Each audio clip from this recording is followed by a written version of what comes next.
You know, a lot of us have multi-effects processors that we love working with. How would you use that with the Trio Plus? Want to find out more? Then stay tuned. Well, hey there, it's Scott at the Pedal Guy. How you doing? Well, we're all about pedal demos, pedal knowledge, and pedal sales. I love pedals, and so do you. Okay, what we're going to do in this video is we are going to connect the NUX MG300 to the Digitech Trio Plus by way of the effects send and return. Now, I've used the two pedals together before, but not in this configuration, so this is going to be kind of a new concept. But I'm going to be making use of the effects send and return of the Trio Plus, which I have discussed in previous video tutorials. Why is this important, you ask? Well, because it accomplishes two goals.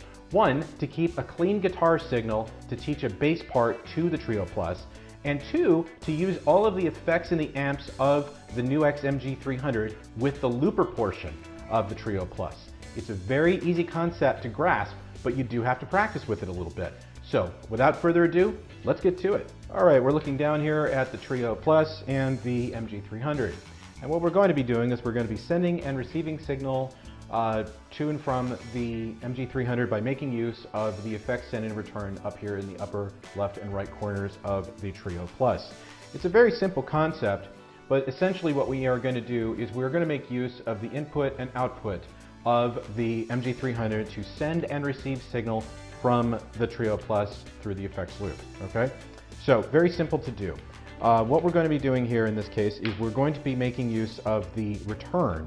Now, the return means it's going to be receiving signal, which is over here in the upper right corner. So we're going to be sending signal by using the output of the MG300 to the input, or the return of the Trio Plus. And conversely, what we'll do is we will send signal from the Trio Plus to the input of the MG300. And that essentially completes the circuit. So at this point now, if you start using the effects of the MG300, it'll now be heard by the looper. And so that's great because then you can use the effects and everything to create like the ultimate loop inside of your song.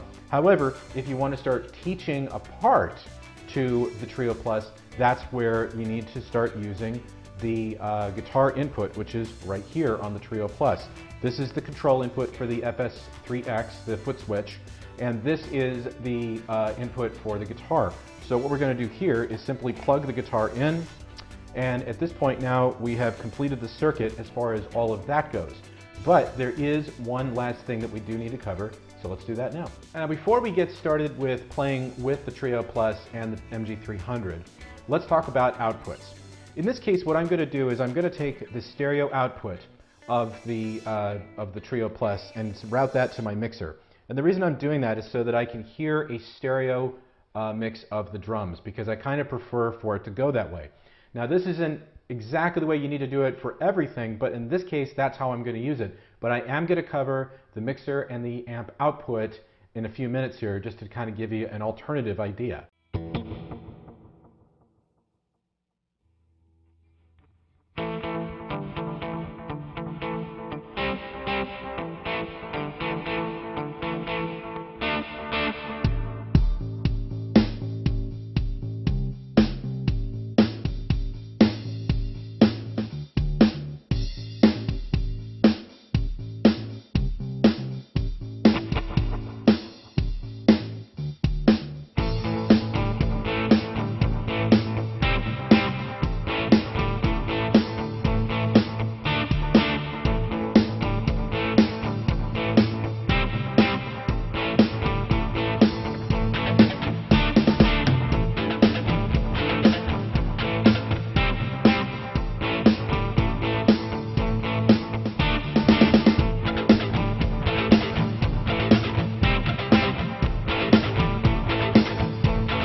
Well, that sounded pretty good, right? And that was just a couple of minutes of goofing around with the MG300. Imagine if you had a whole day with that sucker. I bet you could come up with something that sounds even better. Now let's talk about our last concept, which are outputs. Now, as I mentioned in the previous part of this tutorial, I'm using the stereo output here on the back, which is the headphone output of the Trio Plus, so that I can have a stereo field for the drums. However, if you're working with a PA system or a separate amp that's going to amplify the drums and the bass, that's really not a necessity. What you'd want to use instead is you'd want to use the mixer output here on the side of the Trio Plus and send your drums and send your bass to that output. To send the looper and whatever other guitar parts you're going to create, you'll probably want to use the amp output. Now that can go to another channel on your mixer so you can have a really good separation. Or what you can also do is you can send it to an actual amp if you want to. Now the only thing to keep in mind here if you're using something like the MG300 is that you do need to change the output settings on the unit, because if you're sending, say, this out to if you're sending it out to an amp, you want to make sure you're setting it out with the right output mode. And I just want to touch on this, and this is more specifically about the MG300 than anything else really.